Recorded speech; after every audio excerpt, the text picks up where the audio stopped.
It starts with a group of young Kenyans huddled around their phones in a cafe in downtown Nairobi.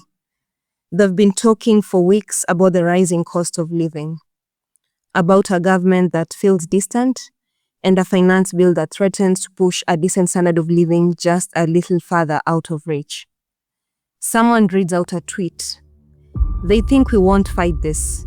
Let's show them we are watching. Another replies, let's make it a hashtag. And within minutes, they do. They post, reject Finance Bill 2024. Their friends repost it. Their classmates pick it up. By mid-morning, thousands of young Kenyans are online, debating, organizing, sharing videos, building momentum. And by evening, the streets begin to fill.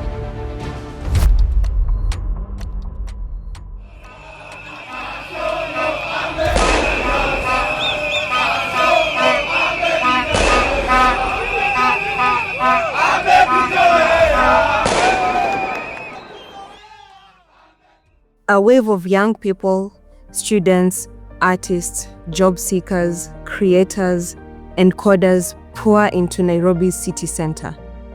Many have never marched before. Some aren't even sure how protests are supposed to work, but they know why they're there. Together, they stand shoulder to shoulder, not behind a political party or a single leader, but behind a belief that their futures deserve to be heard.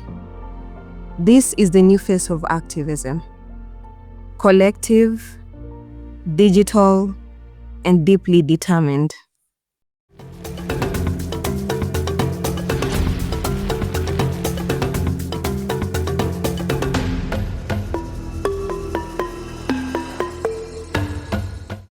Welcome to Voices Africa, a podcast from Afrobarometer, exploring how citizens shape democracy across the continent. I'm your host, Shaman van Wyk Kosa. Across Africa, young people are reshaping the political landscape. They're forming online communities, launching digital campaigns, highlighting injustices, and demanding that leaders listen. According to Afrobarometer's 2025 flagship report, online political expression is on the rise, particularly among young people. But what does this shift really mean? How do digital tools empower young people, and where do they fall short? And how do we strike a balance between the promise of online engagement and the risks it entails? Today, we explore how Africa's digital generation is harnessing hashtags as a form of civic power, from smartphones to the streets. Before we dive deeper, a quick note about who we are and where these insights come from. Afrobarometer is a pan-African research network that has, for more than 2 decades, worked to amplify the voices of ordinary Africans. Through nationally representative surveys across about 40 African countries, Afrobarometer collects reliable data on citizens' thoughts, experiences, and preferences on a wide range of issues that affect our lives. We share our findings in publications, reports, news releases, and social media posts so that people's voices can become part of evidence-based policy and decision-making. Our 2025 flagship report, which informs this podcast series, focuses on how young people participate in democracy. It captures the full spectrum of participation, from voting and contacting leaders to community meetings, protests, and online activism.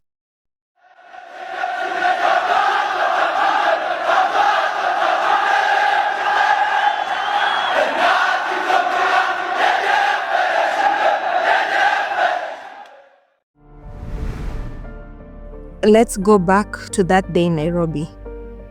The protests that unfolded were not led by a political party, a charismatic leader, or an organized civil society group. They were led by a generation native to digital spaces, young people who had been mobilizing in group chats, live streams, and comment threads long before they ever stepped into the streets.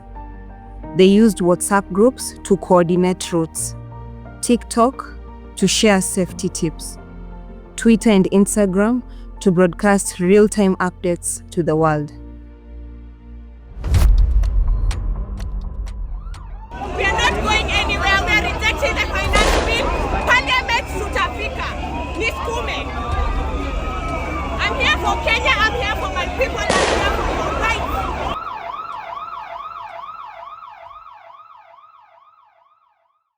And they weren't alone.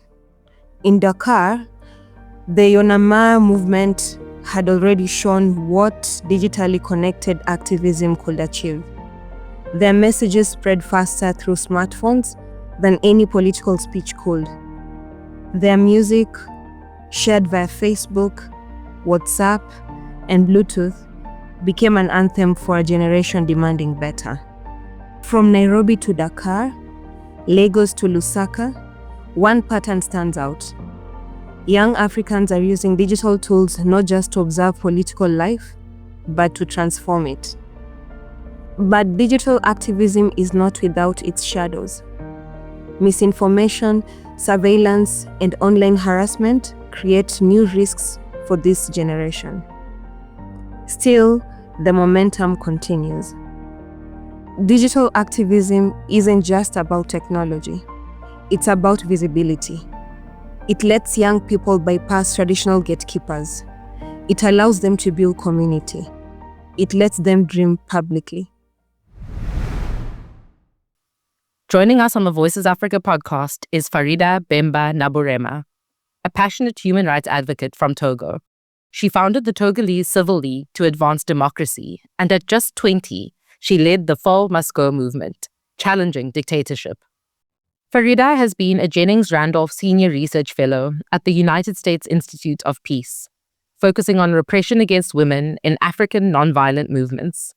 She has also taught at the Joseph Corwell School of International Studies at the University of Denver and served as coordinator for GenSAC, an organization affiliated with NYU's Center for International Cooperation that promotes women's leadership and inclusion in disarmament. She has received global recognition for her work, including being named among the 100 most influential people in gender policy and earning the African Youth of the Year award. Farida is also an author, a board member of multiple nonprofits, and a prolific writer whose work appears in prestigious publications. Farida, thank you so much for joining the Voices Africa podcast. Thank you, Shannon, for having me.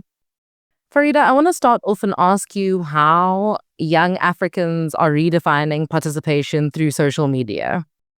I will say that young Africans have been using social media as a civic space, and this has been an ongoing phenomenon for over a decade now, literally since the Arab Spring revolutions that took place in the early 2010s, I believe 2011. For a variety of reasons, because social media is an infrastructure that is available for them 24/7, which doesn't require much effort for anyone to participate in. And we also have seen an increase of internet penetration across Africa, and more specifically among the youth, which has naturally led to more young people using social media as a platform. What made the 2024 Kenyan Gen Z protests such a turning point? I believe Kenya has one of the largest youth participation or internet penetration in Africa. They have a very strong digital community, and this played a big role in helping them use the internet as a civic space for them to plan. However, Shannon, allow me to actually also mention the Gen Z protests in Togo, because last year in 2025, we have seen massive uprisings in Togo with young people also using the digital space, social media influencers for the first time being fully involved in political organizing to demand change in Togo. I often complain about my country not getting enough attention, probably because of the language barrier. Togo is a French-speaking country, also a smaller population relatively to other African nations in the region. However, it has been interesting to see that for the first time, social media platforms like TikTok were the main space where young people were having hours of internet panels and sessions and conversations about the political issues in their country. And in the case of Togo, those protests were triggered by the regime completely removing presidential elections from our constitution, and Faure Gnassingbé, the president who has been ruling Togo for over 20 years now, literally imposing himself as the head of state without elections. And this is a country that has been ruled by the same family for the past 59 years, making it the oldest autocracy on the African continent. The internet has been so instrumental in youth mobilization to the point where The regime in Togo banned internet for 3 months consecutively from May last year all the way to August last year, and went as far as issuing an international arrest warrant against internet influencers, social media influencers who were mobilizing on digital platforms against the government and were calling for change and were calling for elections. So it was really beautiful to see that for once, the international community was able to look at the realities of Togolese people, because they were also showcasing, while doing the digital mobilization, they were also showcasing the repression on the ground by doing social media live videos, which allow people to see hands-on what was happening on the ground in the country. So it was a shift in the way people organize in Togo. Farida, African youth are often portrayed in the media as a single, unified political bloc. How does this idea of young Africans as a monolith misrepresent the diversity of their political views, ideologies, and forms of engagement? And why does that matter for understanding youth-led movements? Well, the youth are extremely diverse on the continent, both in demography and in terms of political aspiration. But then there are some key critical issues that you find to be apprehended and seen as common across the regions. Even a study by Afrobarometer last year, which surveyed different countries across the continent, demonstrated that the vast majority of young people, regardless of the country, were interested in employment, because we have a very high rate of unemployment on the continent. Were interested in democracy. They wanted to play a bigger role in how their countries were governed. And they also want accountability for how their leaders are using the resources. So while we are diverse in a variety of ways in terms of our political aspirations and our understanding of social justice, we do share common aspirations when it comes to what we want for ourselves and what we want our countries to look like and function as. You spoke about the relationship between censorship and the internet, and digital activism often faces repression and misinformation. How do young people navigate that tension? Today with the rise of AI, misinformation is even more rampant, and it is quite difficult for people to identify what is true from what is not. However, I believe that despite such misinformation, there is still a huge level of truth that comes out of what is posted online. And oftentimes, there is also state-planned misinformation and state-planned repression that is actually the most worrisome one. Young people, I think, they kind of like mirror content across platforms. They use screenshots, they document what is happening, they use hashtags to build trust across the different platforms that they are using. And they build communities. Those young people, most of the time, do have a community digitally that trusts them. And those communities tends to know if the information coming from their influencers is accurate or not. At the same time, we have also seen that a lot of movements can be infiltrated, even digitally. In the case of Togo, the government has invested massively in acquiring bots that were used to instigate fear, to spread fake news, and also intimidate people digitally by sending threats to influencers and activists on digital platforms. But there has been a huge level of resilience coming from those young people and those activists who, despite the threats and despite the repression that they face both online and offline, have remained persistent in making a plea for change and making a plea for accountability in their respective countries. And what would you say to critics who blame this kind of organizing for demonstrations that sometimes turn violent or even deadly? I think we should be careful not to blame the digital organizing for being responsible for the violence.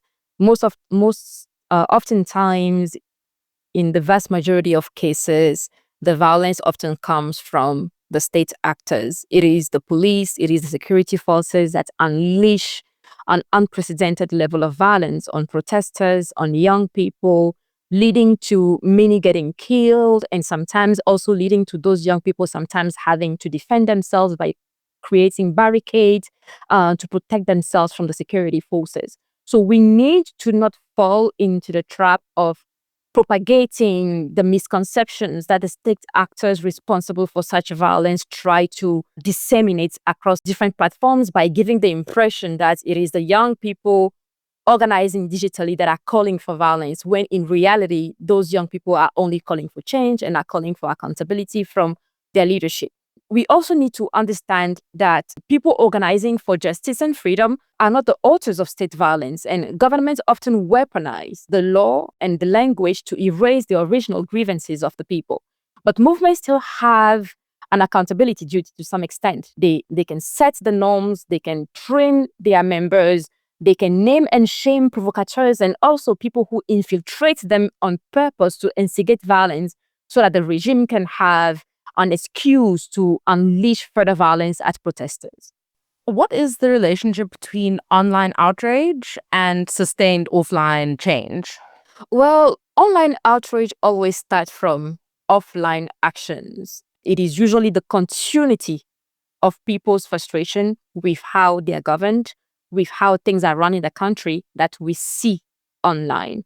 So the online world is not completely separated from the real life.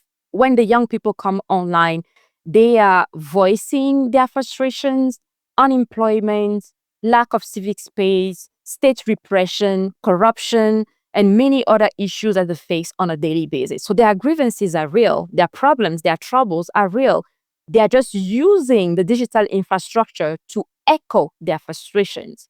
So we cannot really talk about the separation of the online world from the offline world. It is a continuity. Both exist together.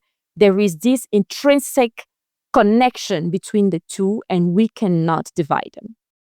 So if we drill down a little bit to a real example, if you can share from your perspective how you believe movements like Senegal's Yan Amer keep momentum once the protests end. I always say as an activist that protests are just one of the multiple tools of activism. Protests are tactics, they are not strategies. When I look at Senegal's Yanama, I have very close relationship with many of the activists from Yanama because they are friends of mine and they have been comrades in this struggle for over a decade. They do continue civic engagement and education at the grassroots level, even when there are no protests happening in Senegal. This is how they have managed to keep the fire burning and to ensure that young people continue to play a role in politics and continue to hold their regimes and governments accountable. Yanama has become, since 2014, one of the key organizations in Senegal that mobilizes young people continuously, that has monthly meetings with the youth at the grassroots level to discuss the issues they are facing. And while we often only hear from them when there are protests, because those tends to be amplified more in the international space, they do use many other tactics. They organize in different ways. They even have some of their members elected into office in Senegal. So protests are a tool of activism, but activism is not limited to protests. And for Yanama to continue sustaining their movement, they have been present at the grassroots level, even after the protest period end. Farida, you touched on the role in some of your previous answers of government, and I think I'm curious to understand from your perspective in the countries that you work in, are governments adapting or pushing back against digital civic space? I will say both. A couple of years ago, they were only focused on pushing back, but now they are adapting. Why am I saying that? Because they too are investing massively in their digital presence. We see more and more government officials online organizing press conferences and showing it live, issuing statements on their digital platforms, investing in bots to track people and to disseminate their narrative and sometimes fake information. But we also see a lot of pushback, a lot of repression in countries like Togo, completely shut down the internet. They also go as far as investing in spyware to be able to monitor people movement, to spy on activists, to infiltrate social movement platforms on different digital networks such as WhatsApp, TikTok, Facebook, etc. You also see them deploy more energy in pushing for narrative online. In Togo, we have seen the government even hire social media influencers that they paid very generously to push certain narrative online. So they are adapting to the new trend, but they are also fighting digitally against activists online. I want to close this interview and I think get your insights in what you believe the future of youth-driven digital democracy looks like in Africa. I see a future with more accountability. Our leaders can no longer escape public scrutiny, whether they like it or not, whether they try to censor it or not, whether they try to repress it or not. People will demand accountability and they will use the digital platforms to voice their frustrations. I also see young people coming with receipts. Young people are scrutinizing state budget expenditure. They are demanding accountability for corruption and repression. So gone are the days where leaders get to rule without being questioned. In the future, they will have to answer to the young people. They will have to answer to their constituency.